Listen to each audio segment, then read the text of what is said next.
అన్నయ్య ఇంటి పెద్ద కొడుకు గురించి ఒక మాట చెప్పరాదా అని చెప్పేసి అయితే కామెంట్లో కోరారు. అందుకోసమే ఈ మాట చెప్తున్నా. అన్న అంటే నాన్న తర్వాత నాన్న లాంటోడు అని చెప్పేసి సరిపెట్టుకోవద్దు కాక. ఎందుకోసం అంటే గీయాల ఇద్దరు అన్నదమ్ములు గొడవ పడుతున్నారు అని అంటే ఆ గొడవల ఖచ్చితంగా తమ్ముడు అనేటోడు తగ్గి ఉండాలా. ఎందుకోసం అంటే మంది చెప్పిన మాటలు విని వాడికంటే నేనెందుకు తక్కువ, అన్నిట్లో చెరిసగం ఉంటాం మేము అని చెప్పేసి పోట్లాడుతూ ఉంటుంటారు. అన్నిట్లో చెరిసగం ఉండొచ్చు, ఆస్తుల్లో పంపకంలో చెరిసగం ఉండొచ్చు, కానీ పెద్దరికం అనేది పెద్దోడికే సొంతం.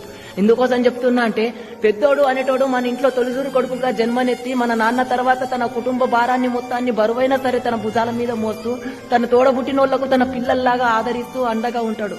అట్లాంటోడికి మన పైన ఒక అర్హత ఖచ్చితంగా ఉంటది. ఒక మాట అనేది తగ్గి ఉన్నంత మాత్రం అక్కడ విలువేమి తగ్గిపోదు. పెద్దోడికి నువ్వు ఇచ్చిన రెస్పెక్ట్ చాలా గొప్పగా ఉంటది. మంది మాటలిని తనోళ్లతో గొడవ పెట్టుకునే బదులు ఒక్క క్షణం తగ్గి ఆలోచిస్తే ఆ బంధం కలకాలం కలిసిమెలిసి ఉంటది. కలిసిమెలిసి ఉండాలని చెప్పేసి కూడా నేను కోరుకుంటున్నా.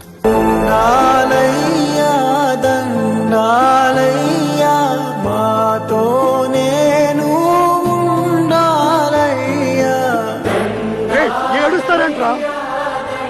దేవుడు గుడివదిలి మనతో ఉండడానికి వస్తున్నారా? పండగ చేసుకోవాలరా?